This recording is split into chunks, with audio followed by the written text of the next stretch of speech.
The camera opens on a powerful image. A woman standing at a podium with the seal of the Vice President of the United States.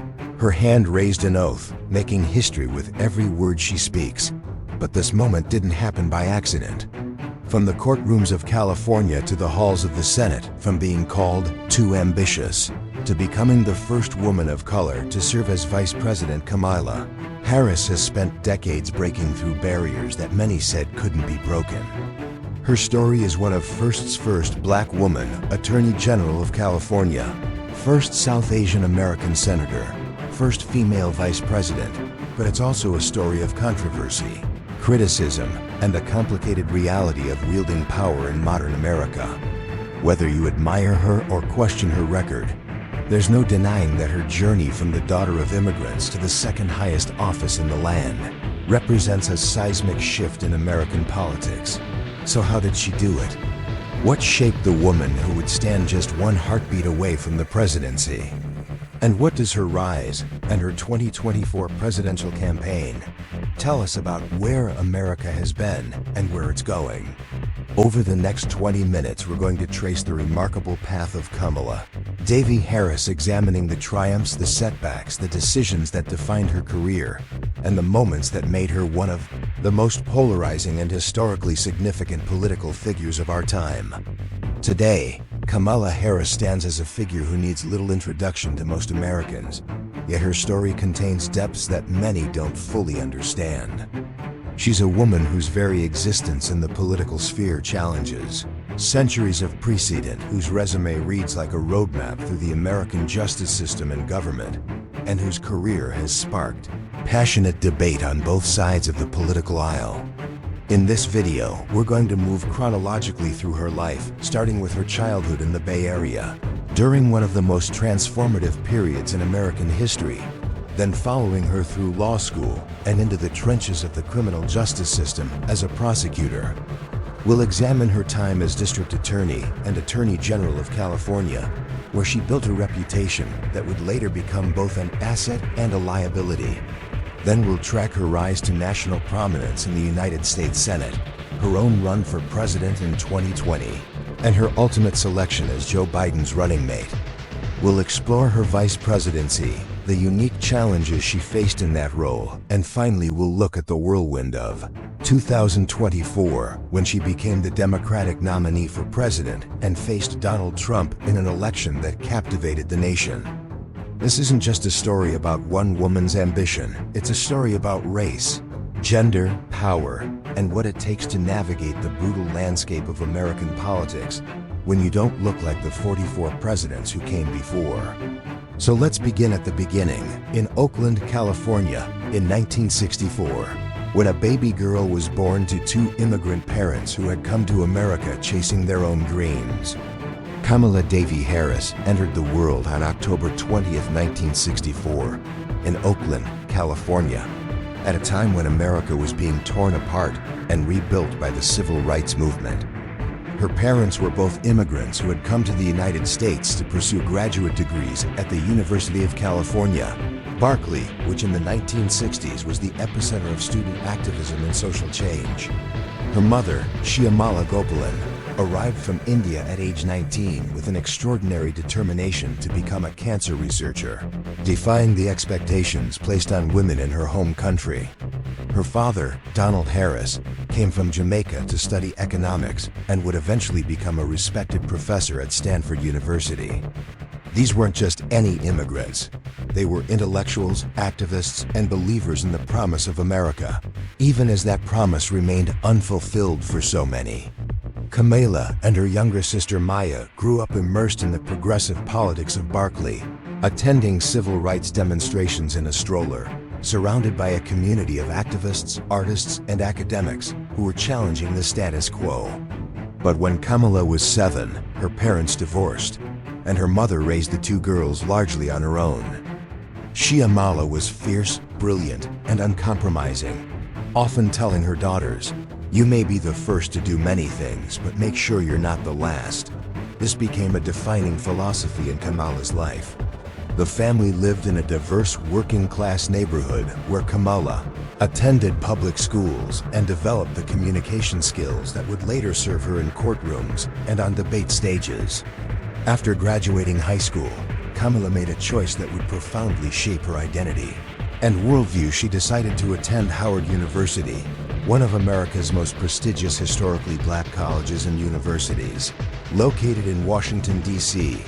This decision took her away from the multicultural environment of California and immersed her in a community where black excellence wasn't the exception, but the expectation. At Howard, she joined the debate team and Alpha Kappa Alpha sorority, forming lifelong friendships and developing a deeper understanding of Black American culture and politics. She's often spoken about Howard as the place where she truly found herself, surrounded by students who looked like her and shared similar experiences of navigating multiple identities in America. It was at Howard that she learned to speak with authority, to command a room, and to never apologize for her ambition. The experience of attending an HBCU gave her something that even her progressive, Berkeley upbringing couldn't: a sense of belonging to a broader historical narrative of Black achievement and resistance. After graduating from Howard with a degree in political science and economics, she returned to California to attend law school at UC Hastings College of the Law in San Francisco.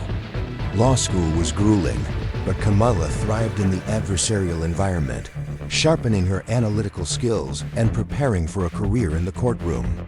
She passed the bar exam and immediately began looking for opportunities to make an impact in the criminal justice system. Kamala Harris began her legal career in 1990 as a deputy district attorney in Alameda County, where she prosecuted cases involving gang violence, drug trafficking, and sexual abuse. This was ground-level work in the trenches of the American criminal justice system, and it gave her an unvarnished view of how crime, poverty, and institutional failure intersected in devastating ways.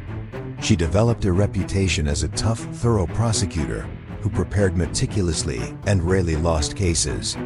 But even in these early years, she was thinking about systemic change, not just individual convictions. In 2003, she made a bold decision to run for district attorney of San Francisco, challenging her former boss, the two-term incumbent, Terrence Hallinan. The race was contentious, and many political insiders dismissed her chances. But Kamala ran an energetic campaign focused on reforming the prosecutor's office and implementing what she called smart on-crime policies. She won by a narrow margin and immediately began reshaping how San Francisco approached criminal justice. As district attorney, she launched initiatives like Back on Track, a program that offered first-time drug offenders job training and education instead of jail time, resulting in significantly lower recidivism rates. However, her tenure wasn't without controversy. Critics on the left argued she didn't go far enough in challenging mass incarceration, pointing to her opposition to a statewide sentencing reform measure and her office's truancy prosecution program. Critics on the right said she was too soft on crime. It was a preview of the tightrope she would walk throughout her career, trying to reform a system from within while facing attacks from both sides.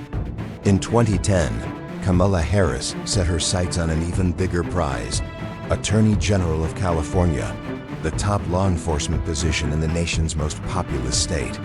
The race was highly competitive, and many doubted whether a Black woman from San Francisco could win a statewide election in California, which, despite its liberal reputation, had complex political demographics. She faced Republican Los Angeles District Attorney Steve Cooley in a nail-biter election that wasn't decided until weeks after Election Day, when she finally emerged victorious by less than 1 percentage point. On January 3, 2011, she was sworn in as California's first female Attorney General, first Black Attorney General, and first South Asian American Attorney General. 3 historic firsts accomplished simultaneously.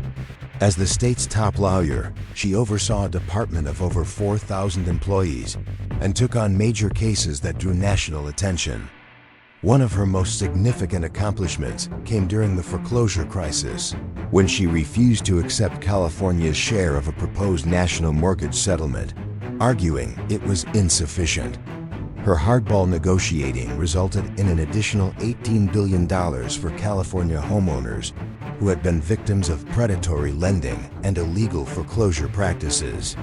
She also prioritized environmental protection, successfully prosecuting corporations for pollution violations, and focused on transnational criminal organizations, particularly those involved in human trafficking. Yet controversies followed her here too. Her office defended California's death penalty in court, even though she personally opposed it, leading to criticism that she prioritized political calculation over principle. Her defenders argued she was fulfilling her constitutional duty as the state's lawyer.